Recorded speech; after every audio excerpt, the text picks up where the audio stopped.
And of course, we have with us to talk about the U.S. colored troops and the Battle of Nashville, Leo Kwame Lillard. And of course, Brother Lillard, let me welcome you to the show this morning. Glad to be here, Dr. And Haney. I hesitated in terms of trying to identify you because there are so many names that we could use in terms of the kinds of situations that you've been involved in and your leadership and et cetera, that it's difficult to simply come up with one word to say that you are this, because you might be this at one moment and next time you're doing something entirely different. Let's give our audience an opportunity this first segment to find out more about some of the things that we're talking about now, about your involvement with whatever, by having you to talk about your background, your education, and some of the things that eventually led you to come here as a representative dealing with the U.S. colored troops and the Battle of Nashville. Well, you know, I'm a Nashville boy.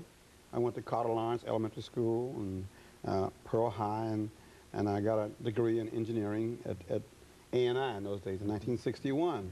And of course, because of my involvement in the civil rights struggle, I felt when I finished my degree in '61, and we had basically had victories in the sit-ins, the lunch counters, the sit-ins, the stand-ins. We integrated the movie theaters, integrated the swimming pools, and then of course the Freedom Ride.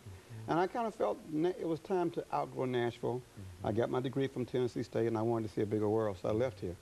Kind of chased out a little bit, encouraged to leave by the Klan.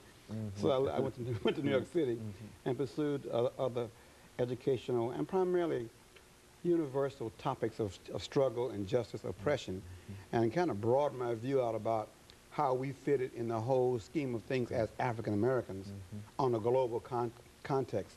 So I got kind of baptized into the radical Pan-African movement in Harlem by Malcolm X and James Baldwin and that whole 1960s intellectual international paradigm of struggle.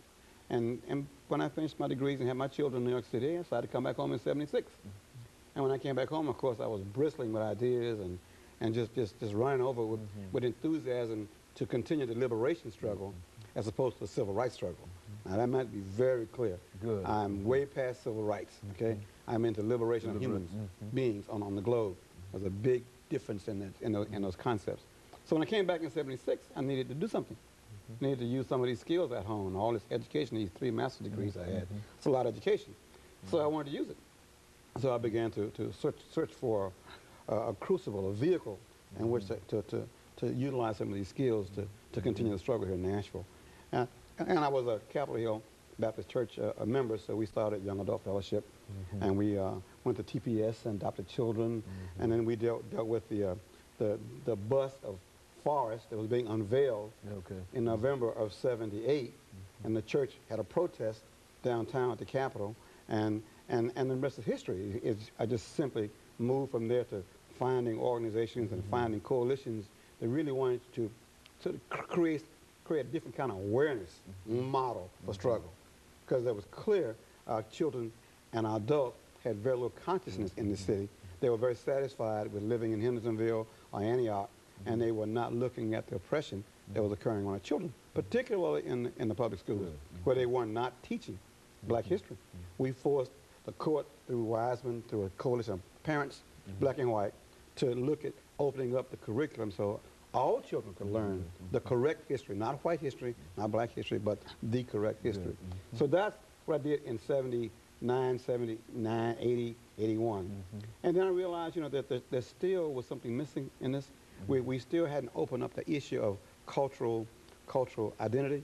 So we started the African American Cultural Alliance, and we're into our 24th year of having the only African festival on a black college campus in the entire United States. Now, this is the famous African Street Festival. Yes, 24 years.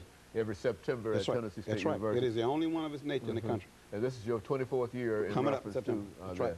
And we've outlasted, Dr. Haney, Black Expo, Summer Lights, Italian Street Festival. Now here, Dancing in the District is no longer. So we have outlasted all of those major events on no money, no funding, no grants, and no government interference. So that speaks well of the folks who run this little tiny operation we have. But it speaks more of a city that supports what we do and how we do it.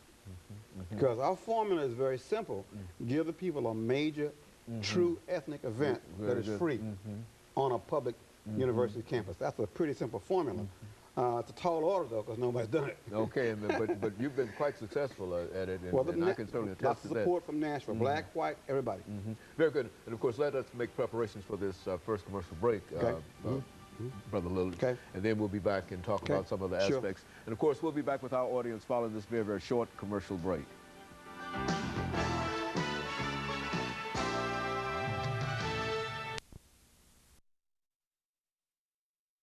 The topic is the